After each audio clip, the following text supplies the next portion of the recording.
Hello classy people, this is Josh the Top Hat Gamer, and this week I'm reviewing Furi. Boss fights are always some of the best parts of video games, from Mega Man's Robot Masters to Mario's Koopalings and everything in between. But few games take this single element and stretch it across their entirety. And so we come to Furi, made by French developer The Game Bakers. Does it manage to create a fulfilling experience solely on the back of boss fights? Let's find out.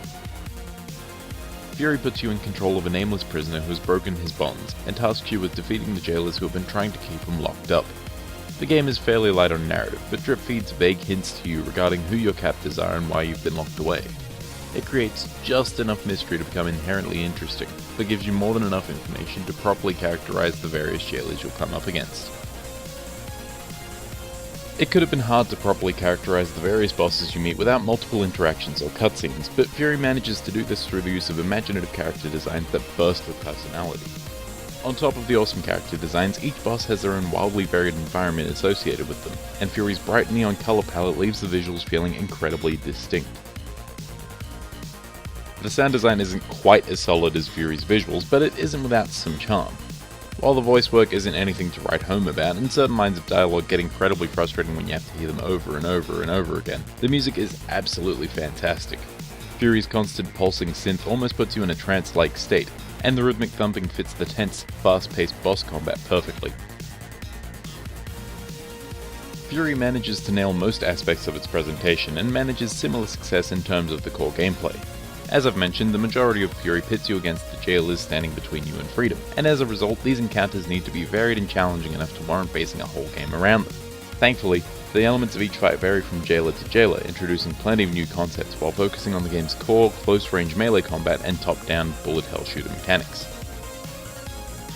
The base mechanics of Furi are tight and responsive, while gameplay constantly switches between ranged and close-quarters combat to keep players on their toes. Most battles begin in a top-down perspective, while the various bosses blast waves of projectiles at you. Maneuvering your way through bullet patterns feels smooth and satisfying, and when things get a bit too hectic, you can utilize the dash mechanic to dodge through attacks and cover ground more quickly.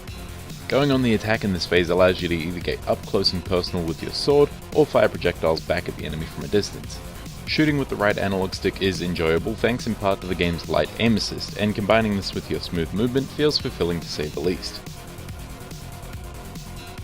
The melee combat, which can be used in either long or close range phases of each battle, brings an almost platinum style to the table, with a huge focus on dodging and counter-attacking your opponent's lightning-fast onslaught. Furi doesn't offer nearly as many offensive moves as its platinum style might suggest, but it provides depth by rewarding you with health regen or special moves if you manage to parry enemies' attacks at the perfect moment.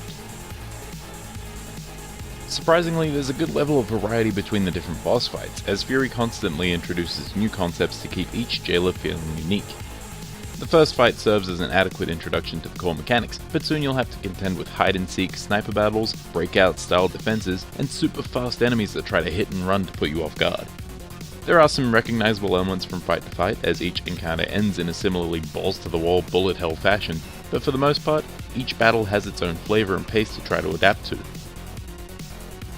While I did find the majority of the gameplay to be quite gratifying, Furi has a couple of issues that kept me from really loving it as a whole. For starters, Furi does a poor job at conveying certain ideas, such as shooting green projectiles to create health pickups, or charging attacks in close range mode using the right analog stick. I managed to stumble onto these mechanics and figure out how to use them well enough, but considering the game spends its entire first fight teaching you the basics, you'd think they would have mentioned some of these more advanced skills too. Additionally, the difficulty can be a bit much at times. Multi-phase boss fights have a tendency to feel like unfair marathon efforts, and although the game tries to counter this by giving you multiple lives per phase, poorly telegraphed one-hit kill attacks and weird attack patterns that you haven't had time to adjust for can soon become frustrating. If you were rewarded for pulling out a perfect round with extra lives, for instance, then I'd feel a lot better about the game's severe difficulty. It also doesn't help that the only easier difficulty actively penalizes you for taking it by disabling the game's trophies. Outside of combat, the game doesn't really have much to offer.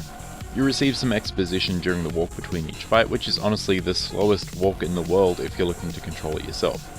Thankfully, Furi offers an auto walk option for these moments, so at least you can take these moments to do other things to fill the time, like, I don't know, checking your phone, I guess. In terms of content, you are able to unlock an optional speedrun mode, as well as a harder difficulty that mixes up the boss's attack patterns, but if you're not into doing multiple playthroughs for the sake of the challenge, then Furi may seem a bit lackluster. Still, if you are looking for a challenging experience, Furi might just be the game for you.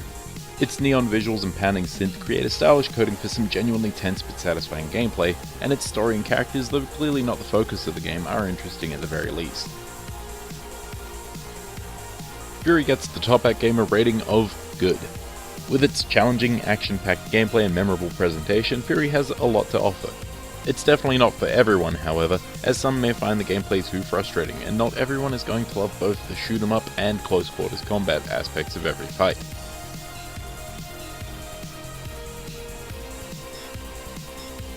Thanks for watching. I hope you found the review informative. If you missed the last review on Inside or my top 10 favourite indie platformers, click the annotations. Now if you'll excuse me, it's time to get furious at Furi. God, just let me...